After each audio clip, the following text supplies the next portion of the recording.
Good morning, children. Welcome you all by Babita Parmar in your own channel Physics की आवाज़, providing physics easy notes. आज हम पहुंच चुके हैं lecture number 5 of chapter 4 magnetic effect of current and magnetism. हर बारी की तरह जब भी मैं चैप्टर स्टार्ट करती हूँ तो जब तक चीज़ें इंटर रिलेट होती जाती हैं तो हम हमेशा ही एक क्विक रिवीजन करते हैं ताकि आप बच्चों को जो है चीज़ें याद हो जाएं.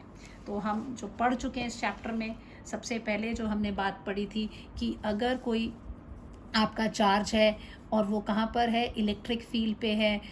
इलेक्ट्रिक फील्ड में भी है, चाहे वो रेस्ट पे हो चाहे वो मोशन में हो, ये फोर्स एक्सपीरियंस करता ही है. इसके ऊपर जो इलेक्ट्रिक फील्ड में जो फोर्स एक्सपीरियंस किया जाता है that is always equal to q into E. अगर वो पैरेलल जा रहा है यानी theta is equal to 0 parallel है तो डायरेक्शन ऑफ इसमें जाएगा. एंटी पैरेलल है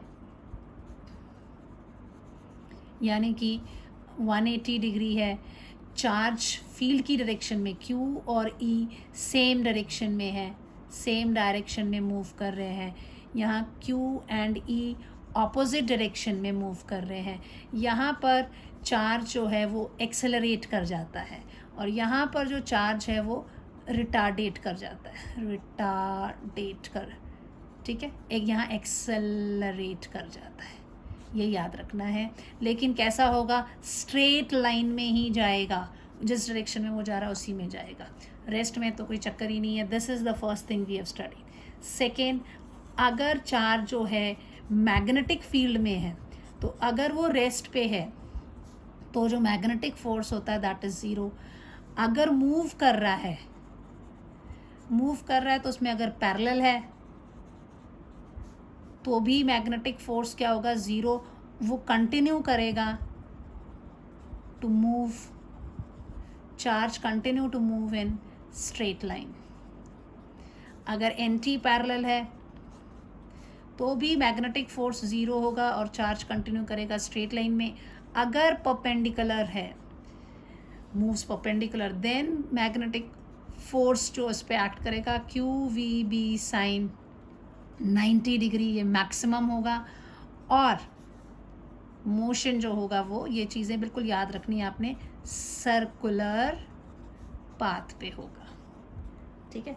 ये चीज़ें, और इसमें कुछ चीज़ें हमने पढ़ी थी जब सर्कुलर पाथ में था तो जो रेडियस था that was equal to what, MV.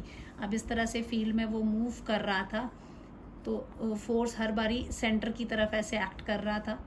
हमने देखा यहाँ हर जगह वेलोसिटी जो है वो कैसी है, परपेंडिकुलर है रेडियस के. तो ये अगर सेंटर हम कंसिडर कर रहे हैं, R रेडियस है, सेंट्रीपिटल फोर्स इस तरफ को एक्ट कर रहा है तो वेलोसिटी के क्या हो रहा है, हमेशा परपेंडिकुलर. तो this is a perpendicular factor which is responsible for its motion in a circular path. ये परपेंडिकुलर डायरेक्शन में, ये कंडीशन ही आपको याद होनी चाहिए कि जब भी चार्ज पार्टिकल परपेंडिकुलर होता है मैग्नेटिक फील्ड पे तो सर्कुलर पाथ आता है. सो MV अपॉन QB, ये फॉर्मूला आपको बताया था. फिर मैंने कहा था अगर वेलोसिटी की बजाय काइनेटिक एनर्जी के फॉर्म में लिखना पड़ जाए तो आप इसको लिखेंगे 2m into the kinetic energy upon QB. अगर आपको काइनेटिक एनर्जी के बजाय कहा जाए कि उसको एक्सेलरेट किया जा रहा है सर्टन पोटेंशियल से तो आप उसमें 2mv पोटेंशियल अगर है अपॉन QB स्क्वायर. तो ये फार्मूलाज आपको याद रखने हैं. अगर टाइम पीरियड की बात करेंगे तो that is distance upon speed होता है. तो इधर से हमारे पास फॉर्मूला आया था 2πr अपॉन V. इससे भी हम निकाल सकते हैं. अगर ये चीज़ें वेलोसिटी नहीं दी है तो अब आप ये वैल्यूज़, ये वाली वैल्यू, ये मेन फार्मूला तो ये आपको याद रखना, इसको डालेंगे तो it will B 2πm upon QB. और इसमें टाइम जो है वो ना वेलोसिटी पर डिपेंड कर रहा है ना वेलोसिटी पे डिपेंड कर रहा है. Time period is independent of velocity and radius, दोनों के ऊपर वो डिपेंड नहीं करता है. Then you have frequency the reciprocal of the time period, so it will be V upon 2πr लिख लीजिए, या आप इसको लिख दीजिए QB अपॉन 2πm, राइट. फिर आपको मैंने बताया था omega angular frequency that is 2π nu. So इसको डालेंगे तो 2π कट जाएगा, it will be QB upon m. This is what we have. अब आ जाते हैं हम आज जो पढ़ने वाले हैं, path of a charge particle moving in a uniform magnetic field में हम उसको मूव करवा रहे हैं at an angle other than 090 और 180 डिग्री। इसके अलावा कोई एंगल पे अगर वो मूव करता है तो क्या करना है हमें, ठीक है। सो लेट्स सी, आप मान लीजिए आपके पास ये है 3 डायमेंशनल स्पेस ले लेते हैं। एक्स डायरेक्शन में आप मैग्नेटिक फील्ड को दे दीजिए, दिस इज से वाई, दिस इज से जेड, ठीक है। So consider a charged particle moving with velocity v vector at an angle theta with respect to b vector such that b vector क्या है, uniform magnetic field along x direction है। ये आपकी हो गई v वेलोसिटी से ये जा रहा है, this is theta is the angle between v vector and b vector है ये आपका। तो this velocity can be resolved into 2 components, the velocity v vector can be resolved into 2 components, एक आपका इस तरफ को हो जाएगा, दिस इज से vx, एंड एक इस तरफ को हो जाएगा, that is V X V Y दोनों की वैल्यू देखते हैं कितनी होंगी। तो आप लोगों को मैंने पहले ही बताया हुआ है कि अगर आपके पास ये ट्रायंगल है, if I have this triangle, ये दूसरा राइट एंगल ट्रायंगल, ठीक है, ये आपके हाइपोटेनस, अगर ये एंगल थीटा है तो ये हो गया आपका बेस, अगर ये एंगल थीटा है तो ये हो गया बेस, अगर ये बेस है तो ये परपेंडिकुलर, पी लिख लेते हैं परपेंडिकुलर, और ये हो गया तो पी, थीटा के सामने वाला परपेंडिकुलर होता है। And base is always equal to hypotenuse into cos theta, ये याद रखना, मैंने +1 की क्लास से शुरू जाती हैं आपको बताना। And perpendicular is always equal to hypotenuse into sine theta. बस आपको ये डिसाइड करना है कौन सी साइड बेस है, कौन सी साइड परपेंडिकुलर है। कौन डिसाइड करता है, एंगल थीटा डिसाइड करता है। सो ये अगर आपका दिस इज ये बेस की तरह एक्ट कर रहा है, तो बेस के लिए क्या बताया था, hypotenuse into cos theta, it will be V cos theta, और ये हो जाएगा वी साइन थीटा। तो दे कैन रिजॉल्व, पहला हम लिख लेते हैं इसमें, फर्स्ट हॉरिजॉन्टल डायरेक्शन लेते हैं, ठीक है। So v x is equal to v cos theta. So ये जो कंपोनेंट है, इट इज़ इन द, जो कंपोनेंट फील्ड की डायरेक्शन में जब होता है तो फोर्स एक्ट नहीं करता है, तो इसके ऊपर कोई फोर्स नहीं होगा, और ये जो कंपोनेंट है चार्ज को लीनियर डायरेक्शन में मूव होने देगा। V cos theta, this is in the direction of b vector, therefore no force act on charge and charge continue to move in x direction with velocity, कितनी velocity से move करेगा, v cos theta, because इस direction में कोई force ही act नहीं कर रहा है तो एक्सेलरेट होना ही नहीं है, v cos थीटा से वो मूव करता रहेगा in continue in x direction in straight line along x direction with velocity this. Second लेते हैं vertical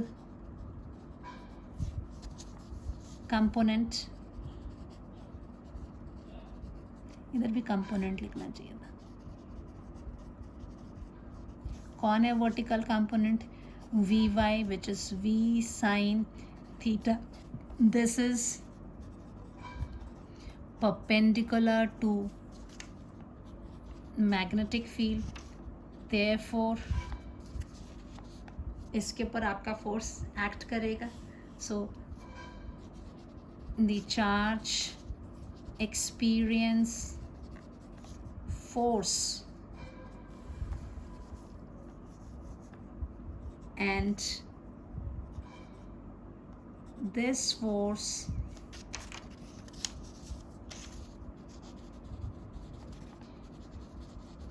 make the charge move in कैसा पाथ? Circular path. ठीक है, सर्कुलर पाथ में मूव करेंगे. कैसा है circular path? In a plane.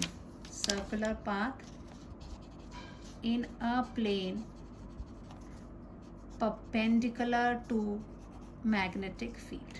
सो ऐसे अगर ये चूड़ी की तरह मैं दिखा रही हूँ, ये चार्ज ऐसे घूमेगा. ठीक है, मैग्नेटिक फील्ड इधर को जा रहा है, चार्ज ऐसे घूम रहा है. ये वाली वेलोसिटी इसको आगे धक्का दे रही है और ये जो ये वाली वेलोसिटी है इसको गोले में घुमा रही है. तो ये गोल भी घूम रहा है, चार्ज ऐसे गोल गोल घूमते हुए इस कंपोनेंट के कारण थोड़ा आगे भी जा रहा है. तो ये क्या होगा, चूड़ी जैसे आगे आगे भी बढ़ती जाएगी लेकिन गोल गोल होती जाएगी. So under these two effect, ये कहता है ये काम हॉरिजॉन्टल कंपोनेंट लीनियर में दे रहा है, वर्टिकल कंपोनेंट सर्कुलर में दे रहा है. So under the effect of horizontal component vertical component velocity, the charge जो है दो मोशंस इसमें हो रहे हैं, linear as well as circular, and the combination is known as the helical path जो है वो अडॉप्ट कर रहा है. ठीक है,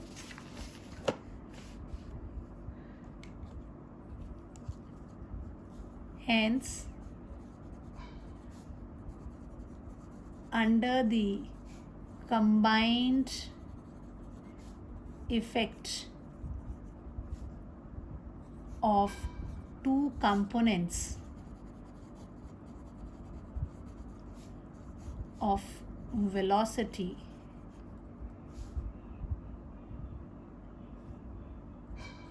the charge moves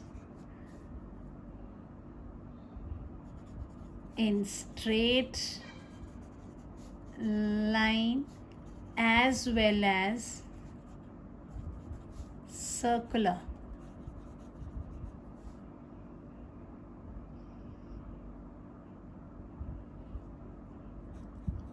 Path. Thus, the resultant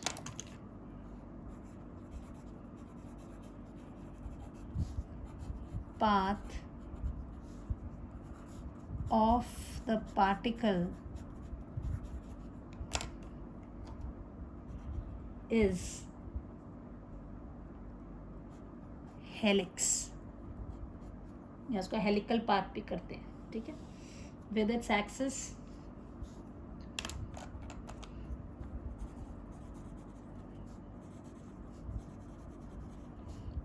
parallel to magnetic field, magnetic field के पैरेलल में है. तो कैसा पाथ हो जाएगा? This is the path. It's going to, ये वाला ऊपर को ले जाएगा सर्कुलर में, और ये ऐसे गोला, थोड़ा गोला आगे बढ़ता जाएगा ऐसे. This way it goes on. Helical path.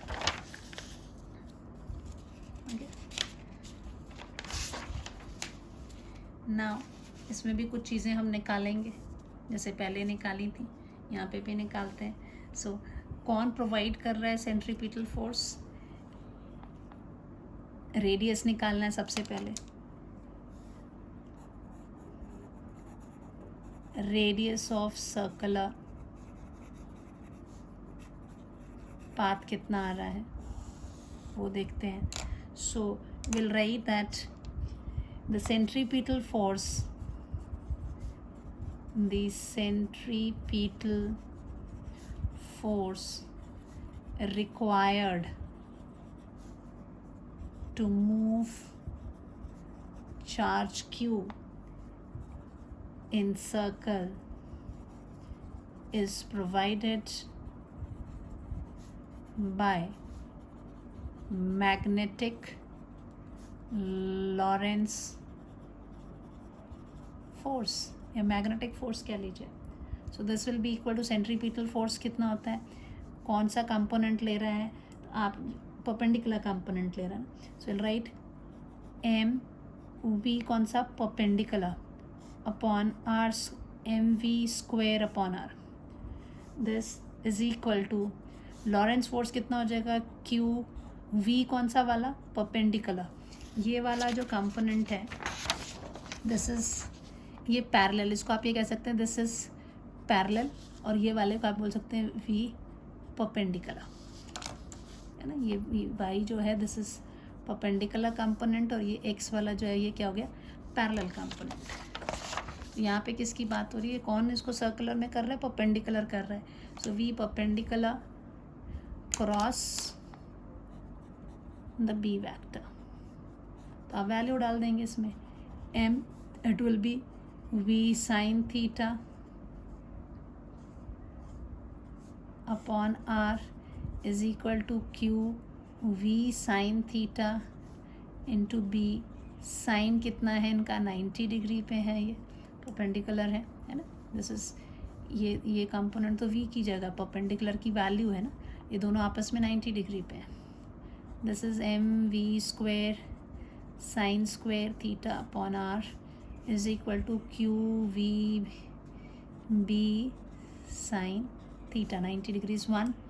फिर इसमें से क्या क्या कटना है, एक साइन स्क्वेयर से एक साइन थीटा कट जाना है, एक वी से ये एक वी कट जाना है. So you are left with M V sine theta upon R is equal to Q B. तो आर को अकेला छोड़ दीजिए, आर इज इक्वल टू क्या हो जाएगा क्यू बी अपॉन, अच्छा आर उधर चला गया ना, सॉरी आर को वहाँ भेज देते, क्यू बी यहाँ ले आते. तो this R will be equal to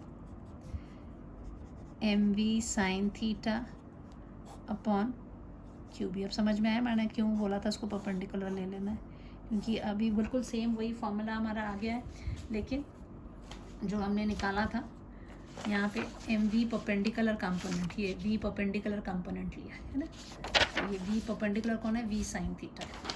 तो ये इस तरह से आ गया, ठीक है. तो ये हुआ आपका आर की वैल्यू, ये हो गई. टाइम पीरियड की बात करेंगे इसमें, तो time period so T is equal to क्या होता है, सिंपल जैसे पहले करते आए हैं, T is equal to distance upon speed. Distance is 2 pi R upon speed कितनी, उसकी परपेंडिकुलर वाली ही जो है रिस्पॉन्सिबल है. This is 2 pi R upon V sine theta. जब ये वैल्यू आप डालोगे इसमें तो कितना हो जाएगा 2 pi upon V sine theta into M V sine theta upon Q B. ये वी साइन थीटा कट गया. So this is 2 pi M upon Q B. Same आया जो आपका सर्कुलर में था टाइम पीरियड, इसमें कोई फ़र्क नहीं है, सेम फॉर्मूला आपका आ गया. यही निकाला था हमने इसके लिए भी, देखिए T is equal to 2 pi M upon Q B. ये याद रखने हैं क्योंकि न्यूमेरिकल्स में यूज़ होंगे आपके. Now then we have frequency. तो फ्रीक्वेंसी में कोई ख़ास, फ्रीक्वेंसी की बात अगर की तो frequency is what given by the symbol nu. Nu is what, nu जो होती है that is reciprocal of the time period. So nu is equal to, चाहे आप इसको लिख लीजिए V perpendicular divided by 2 pi R, और आप इसको Q B upon 2 pi M. ठीक है. अब एक नई चीज़ जो अब इसमें करी है वो है हमारा पिच.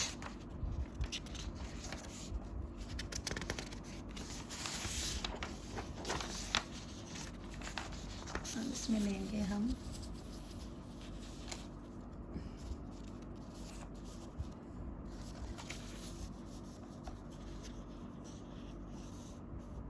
पिच पिच पिच ला नहीं सकते, इसमें ये पंगा है,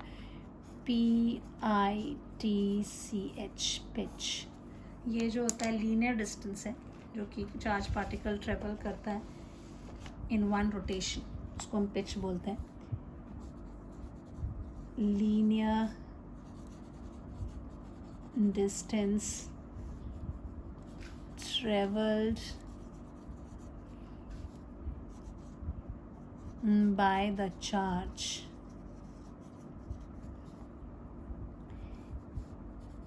in one rotation is called pitch। ये जो आपका गोल गोल घूम रहा था, ये जो डिस्टेंस है, this distance is the pitch, इसको पिच बोलते हैं।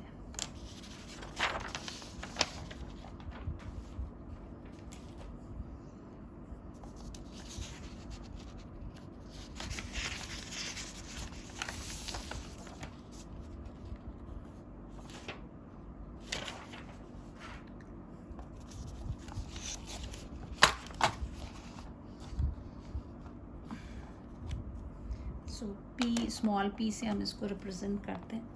Small p, this is linear distance,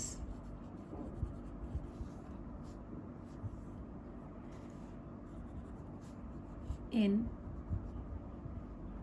x direction में जा रहा था जो, so this linear distance कितना आ रहा है, that is speed in x direction into time लेंगे। स्पीड कितनी है एक्स डायरेक्शन में, that is v parallel into the time period t, that was v cos theta into t कितना आया था हमारा 2 pi m upon QB। So this p is equal to 2 pi m cos 2 pi m v लिख देते cos theta into v by QB। This is the pitch. जो भी component आपका इस डायरेक्शन होगा उसको टाइम पीरियड से मल्टीप्लाई करेंगे तो आपको पिच निकल जाएगा। ठीक है, अब हम करते हैं वेलोसिटी सिलेक्टर करना है मैंने, पर चलिए पहले न्यूमेरिकल्स देख लेते हैं, कुछ न्यूमेरिकल इसके ऊपर बेस्ड। टाइम बचता है, otherwise I will take that in another lecture. अब ये ले लेते हैं हम न्यूमेरिकल्स, देखिए कैसे आए हैं हमारे पास, इतने 5 इसमें, ज़्यादा न्यूमेरिकल्स नहीं लिए इसमें, बस एक न्यूमेरिकल मैं ले रही हूँ, सब केसेस डिस्कस करेंगे हम। अब let's see what all factor, क्या क्वेश्चन है आपका, question is the charge particle जो है आपका मूव कर रहा है in the direction of the, ये मैग्नेटिक फील्ड दिया हुआ है आपको, और आपके 37 डिग्री पे आपका जो चार्ज है वो मूव कर रहा है। आपको निकालना है इसमें वेलोसिटी भी दी हुई है चार्ज पार्टिकल की। ठीक है, सो वेलोसिटी इज़ 2 × 10⁵ मीटर पर सेकेंड दी हुई है। मैग्नेटिक फील्ड 1 टेस्ला का दिया हुआ है, एंगल 37 डिग्री दिया हुआ है, और चार्ज है ये इलेक्ट्रॉन ले ले, charge Q is the charge, इसकी वैल्यू भी मान लीजिए 1.6 × 10⁻⁻19 कूलम है। ठीक है, और इसका जो मास है m, इलेक्ट्रॉन है, तो मास इज इक्वल टू कितना वैल्यू होती है, आपको याद रखने को बोली थी मैंने, 9.1 × 10⁻31 kg। ठीक है, m उसका मास है, अगर m ही वैल्यू ली हुई है, नहीं तो वैल्यूज़ डालने की ज़रूरत नहीं, हम m कंसिडर कर रहे हैं कि उसकी वैल्यू है। Now what will be the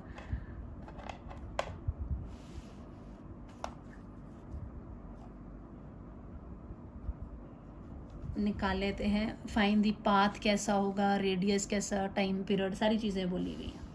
ठीक है, तो अब आप ये देखिए ये 37 डिग्री पर है, तो इसका मतलब ये इसके जो कंपोनेंट है वो भी आप रिजॉल्व कर देंगे, 2 कंपोनेंट में चले जाएंगे, एक इधर को हो जाएगा, एक इधर, इधर पर आपका आ जाएगा v cos 37 डिग्री और इस तरफ आ जाएगा v sin 37 डिग्री, है ना। आपका ये फिर वही, आप कौन सा वाला मैं बताती हूँ हमेशा, आई टेक दिस,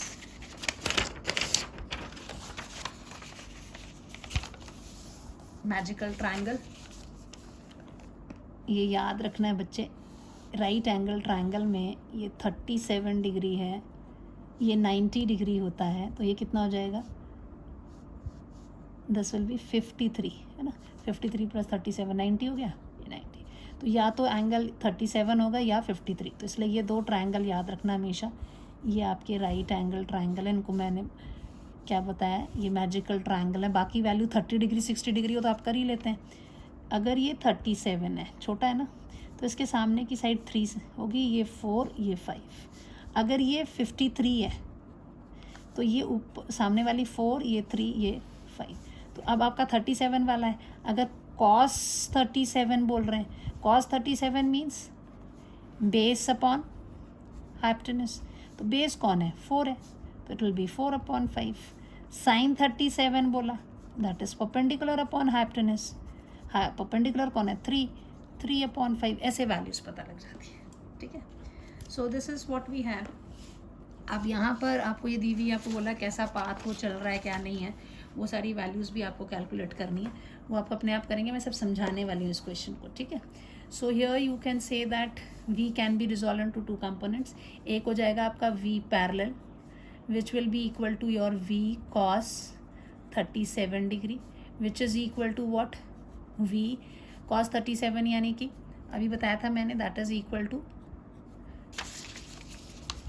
cos 37 कितना होता है, 4/5, तो I write it as v into 4/5, और v परपेंडिकुलर है एक विच is equal to v sin 37 which will be equal to v into 3/5। दोनों चीज़ें चली। अब ये इसको सीधा मूव करेगा एंड ये इसको सर्कुलर पाथ में, सो कैसा होगा, ये हेलिकल पाथ आएगा। सो under effect of v parallel and v perpendicular, particle will, charge particle will have helical path। कैसा पाथ होगा, हेलिकल पाथ होगा। रेडियस का फॉर्मूला क्या है, the radius is always equal to what, M we perpendicular upon Q B, ऐसे ही लिखते हैं। तो एम मास कितना दिया हुआ है इसका, जो भी वैल्यू आप डालोगे इसमें 9.1 इंटू 10⁻³ इंटू परपेंडिकुलर में कितना आ जाएगा, 4/5 इंटू 2 इंटू 10⁵ मीटर पर सेकेंड डिवाइडेड बाय चार्ज कितना दिया हुआ है 1.6 इंटू 10⁻⁻19 इंटू मैग्नेटिक फील्ड कितना है 1 टेस्ला। खत्म, आप इसको कैलकुलेट कर लीजिए, ठीक है। यहाँ से ये वैल्यू आपने निकाल लेनी जो भी रिजल्ट आता है। देन यू हैव रेडियस हो गया। आपको बोला था टाइम पीरियड निकालना, टाइम पीरियड का फॉर्मूला क्या बताया था आपको मैंने, दैट इज़ इक्वल टू 2πm/क्यू बी। इसका वेलोसिटी से कोई लेना देना ही नहीं है, तो यहाँ तो सीधा ही आपने वैल्यूज़ डालनी है, ठीक है ना। तो this will be equal to 2 into 3.14 into mass कितना है 9.1 into 10⁻⁻31 divided by 1.6 into 10⁻⁻19 into 1 tesla. इसकी वैल्यू आप कैलकुलेट कर लीजिए कितनी आ रही है, ठीक है। फिर पिच भी निकालना है, path, radius, time period and pitch भी अगर दे देते हैं, PITCH अगर पिच दी होती निकालने के लिए तो कैसे निकालते, पिच इज इक्वल टू ये component in the time period जो वैल्यू इसकी आनी थी, तो it will be v cos 37 degree into the value of t। जो यहाँ से t की वैल्यू आनी थी वो यहाँ लगा देनी थी। This is equal to cos 37 is 4/5v into जो टाइम पीरियड की वैल्यू, और इससे इतना मीटर्स में आपका जो भी आएगा आपने कर देना। ऐसा ही सिस्टम में रहेगी, द वैल्यू विल बी, ठीक है। अब अगला क्वेश्चन है, if the charge moves with the velocity 3i + 4j at a certain angle to a certain angle भी in a magnetic field, certain angle भी नहीं करके दे सकते, ऐसे भी दे सकते हैं, to a magnetic field this. इस एक्सप्रेशन से आपको देखनी डायरेक्शंस। अब आपका क्वेश्चन है वेलोसिटी जो है 3i + 4j है, इसका मतलब i कह रहा है x डायरेक्शन में भी कंपोनेंट है, y डायरेक्शन में भी कंपोनेंट है, यानी वो xy प्लेन में है वेलोसिटी। तो आपका डायग्राम कैसा बनेगा? इफ दिस इज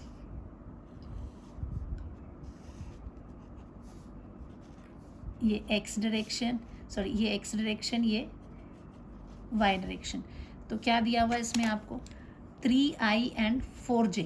तो जो वेलोसिटी है वो इधर है और इधर है। इधर कितनी है? 3i लिखा है ना, 3 इस तरफ को है और 4 इस तरफ को है, ठीक है। It's moving with some velocity, ये ऐसे मूव कर रहा है। v इज़ द वेलोसिटी जिसका 3 और 4 कंपोनेंट है। इन a magnetic field B0i, B0i कहता है कि मैग्नेटिक फील्ड कहाँ पर है आपका? B0 जो है x डायरेक्शन में, i है ना, तो x डायरेक्शन में आपका मैग्नेटिक फील्ड की जो वैल्यू है वो इधर को है तो B, the magnetic field is in x direction. तो ये डायग्राम बनाना आपको आना चाहिए, ये x डायरेक्शन में है, तो ये वाला जो कंपोनेंट है ये इसको इस पर तो कोई फोर्स नहीं एक्ट करेगा, तो ये सीधा लेकर जाएगा। और ये वाला कंपोनेंट जो है ये क्या है? इसके मैग्नेटिक फील्ड के परपेंडिकुलर है, तो ये इसको सर्कुलर पाथ में, तो ये क्या हो जाएगा? It will have a helical path, ऐसा मूव करेगा। तो डायग्राम यहाँ से बना, ठीक है। तो अब आपसे जो चीज़ें पूछी हैं वो आप निकाल दीजिए। सो अब what you will see is here that as v is equal to 3i plus 4j, so you will say that velocity is, therefore velocity vector is in xy plane में है, ठीक है। और b वैक्टर जो है is equal to B0 i cap है, तो b vector is in x direction, ठीक है। ये एक्स वाई प्लेन में है, तो और such that 3 in x direction and 4 in y direction, well component 3 in x direction y, ये यहाँ से ये डायग्राम ड्रॉ किया, ठीक है। So horizontal component help in linear motion and perpendicular component circular motion, therefore helical path। ये clear हो गया? हेलिकल पाथ है। इसके बाद आपको रेडियस निकालना है, सारी चीज़ें करनी है। तो आप रेडियस के लिए कैसे निकालोगे? Radius is what?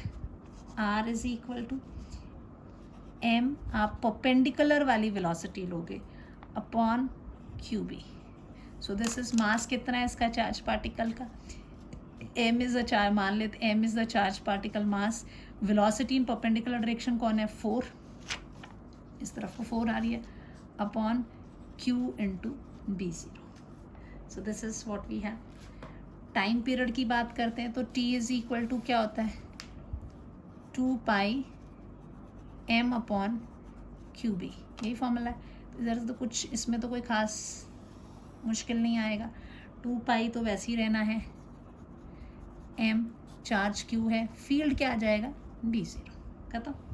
पिच की बात हो रही है, पिच क्या होगा? Pitch will be equal to V parallel component लोगे इनटू T, पैरेलल क्या है तुम्हारा? 3 into 2 pi m upon QB0।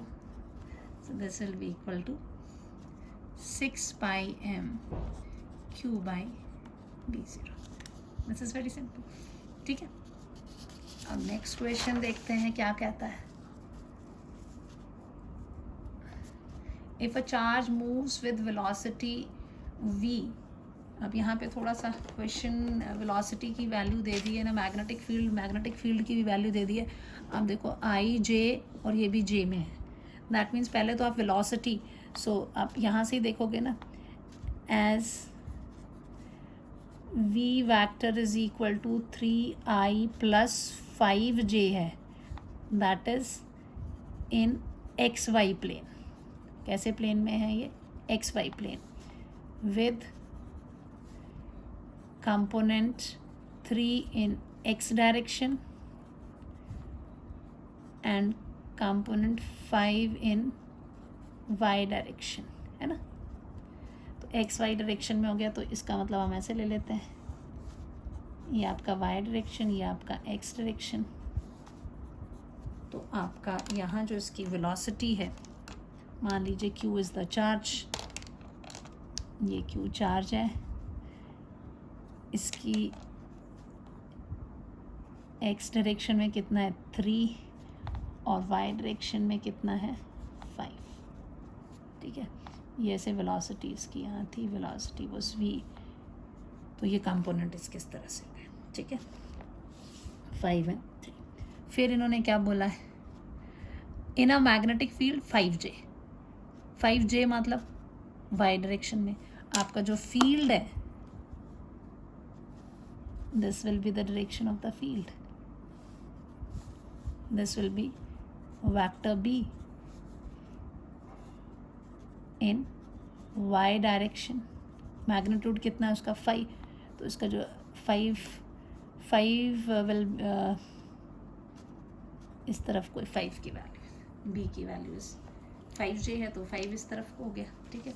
अब आपसे पूछा हुआ है कि रेडियस निकालो, पहली बात, अब ये कंपोनेंट उसको बोलेगा, अब ये देखो, अब ये वाला कंपोनेंट पैरेलल टू फील्ड हो गया है, ठीक है, दिस कंपोनेंट इज पैरेलल, तो ये इसको बोलेगा ऐसे मूव करना सीधा, और ये बोलेगा ये फील्ड के कैसे हो गया परपेंडिकुलर, ये इसको गोले में घुमाएगा, राइट। तो ये जो किस तरह से घूमेगा, ये ऐसे जाएगा, helical path in the direction of the field, जो हेलिक्स बनेगी in the direction of the field बननी है। तो इसमें सिर्फ वैल्यूज डालते वक्त ही गलती करते हैं बच्चे।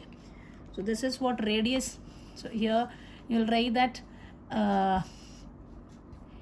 v parallel and v perpendicular components makes the charge move in helical path, ठीक है। अब रेडियस की बात कर रहे हैं, तो radius will be equal to what, M we perpendicular upon Q b, right. अब क्या क्या वैल्यूज है देख लीजिए, मास तो m है, v परपेंडिकुलर कौन है 3, तो ये हो जाएगा 3, q तो q ही रहने वाला है, b क्या है 5, सो दिस इज 3/5 m/q, ठीक है। फिर पूछा time period, t is equal to क्या हो जाएगा, t इज 2πm/q भी होता है। सो here what you have, 2 वैसी रहेगा, पाई वैसी रहेगा, m वैसी रहेगा, q वैसी रहेगा, ये कितना हो गया 5, so this is equal to your 2/5 πm/q, ठीक है। फिर तीसरी चीज़, ये तो आपकी पहली भी, ये आपकी दूसरा हुआ। अब तीसरा पार्ट क्या बोला है, पिच क्या होता है, पिच होता है v parallel into time period. Parallel कौन है इसमें, अब देखो पैरेलल, यहाँ परपेंडिकुलर था, परपेंडिकुलर वाज 3, पैरेलल में कौन है 5, so this is 5 into 3/5 m/q, तो this is 3m/q।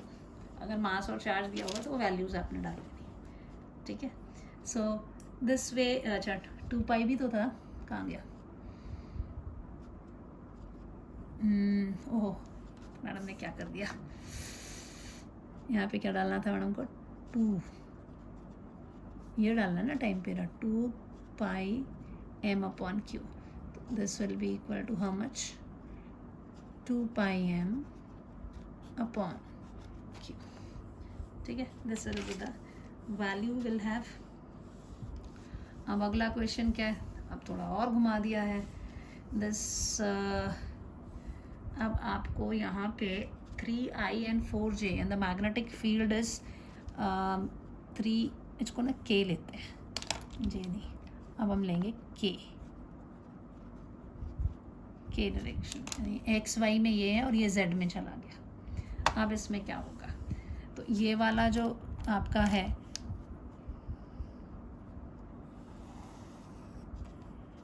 v vector is equal to 3i plus 4j, ये indicates velocity vector is in कौन सा वाला? एक्स वाई प्लेन में है. ठीक है. And b vector is equal to 3k indicates b is in z direction. तीनों directions आ रही हैं आपकी. ठीक है, एक्स वाई में भी है. तो ये हो गई आपकी, मान लीजिए एक x एक y और ये z. This is x, this is y, ये z. ठीक है. तो आपका जो मैग्नेटिक फील्ड है वो कहाँ को है? y डायरेक्शन में. तो दिस विल ऐसे, मैग्नेटिक फील्ड ये हुआ आपका b इज इक्वल टू 3 इधर को, और यहाँ पे 3 and 4 है. तो आपका 3 जो है इस डायरेक्शन में है और 4 जो है वो इस डायरेक्शन में है. यहाँ कहीं पे ये इस तरह से बना रहा है. तो अब ये ऐसा बन रहा है, तो इस तरह से नहीं है. ये समझ में आ रहा है कि आप परपेंडिकुलर, ये एक प्लेन है और इसके परपेंडिकुलर में ये आपका मैग्नेटिक फील्ड है. तो आप क्या कर सकते हो? एक्स वाई प्लेन में ले रहे हो, है ना. तो आप सिंपल इसमें ड्रॉ करना चाहो तो आप कहोगे कि ये हो गया आपका एक्स डायरेक्शन, ये हो गई आपकी वाई डायरेक्शन, जैसे नॉर्मल देते थे. इस डायरेक्शन में आ गया आपका 3, क्योंकि 3i इधर को है, और ये हो गया आपका 4, है ना. 4j इधर को था, 3i इधर को था, और ये आपका कहीं वेलोसिटी v वैक्टर है. और जो फील्ड है इसके परपेंडिकुलर है, z डायरेक्शन लिया है ना. तो मान लीजिए जैसे अगर ऊपर की तरफ को एक्सेस ले रहे हो तो आप डॉट्स के साथ लगा देंगे, अगर अंदर को ले रहे हो तो आप इसको क्रॉस के साथ लगा दोगे. ये एक प्लेन है, वाई एक्स वाई प्लेन है. ठीक है. तो ये आप कह दो कि फील्ड इज डॉट से करें, coming out of it, dot से लगा दिया. Field is perpendicular to x y plane. ठीक है. अब इसमें देखो क्या होगा. इधर पे तुम्हारा इस पेज के ऊपर तुम्हारा जो है वो एक कंपोनेंट इधर को है, दैट इज 4. इस कंपोनेंट में 3 है. ये आपकी होगी वेलोसिटी वेक्टर, है ना. और मैग्नेटिक फील्ड कैसा है? या तो इसके अंदर को जा रहा है, ये बाहर से पेन है मान लीजिए, इस तरह से फील्ड आ रहा है. तो अगर चाहे मैं ये डायरेक्शन लूँ तब भी इस फील्ड के साथ 90 डिग्री है, चाहे मैं ये लूँ तब भी 90 डिग्री. यानी दोनों कंपोनेंट्स जो हैं वेलोसिटी के, ये दोनों के दोनों कैसे कंपोनेंट है? परपेंडिकुलर है to the magnetic field. So both component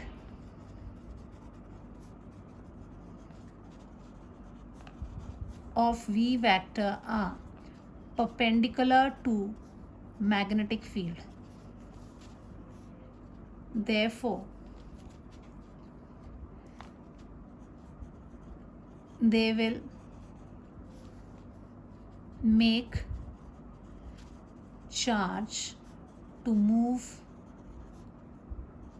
in circular path. दोनों ही सर्कुलर पाथ, यानी इनका रिजल्टेंट वेक्टर जो v है ये सर्कुलर पाथ में मूव करे. तो v की वैल्यू निकालनी पड़ेगी. v will be equal to what? v will be equal to under root of 4 square plus 3 square.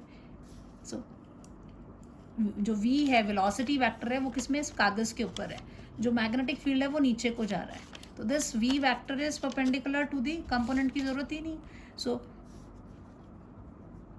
v vector is in xy plane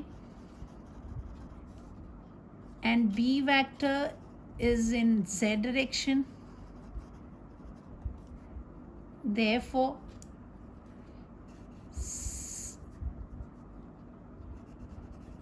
angle between v vector and b vector is equal to 90 degree, hence circular path.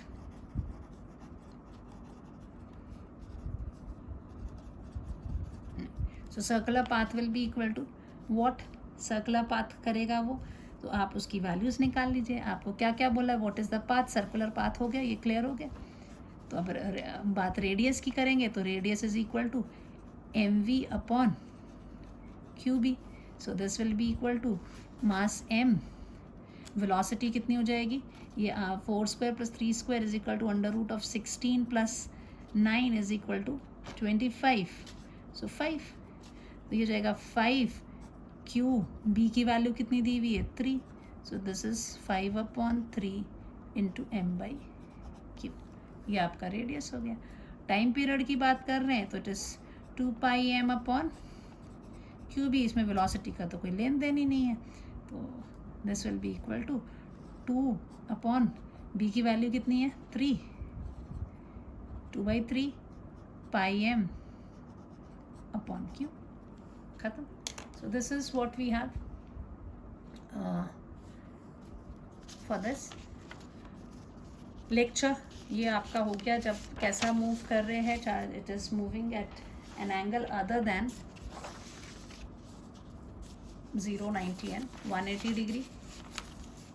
Next lecture हम लोग देखेंगे, will study about the velocity selector.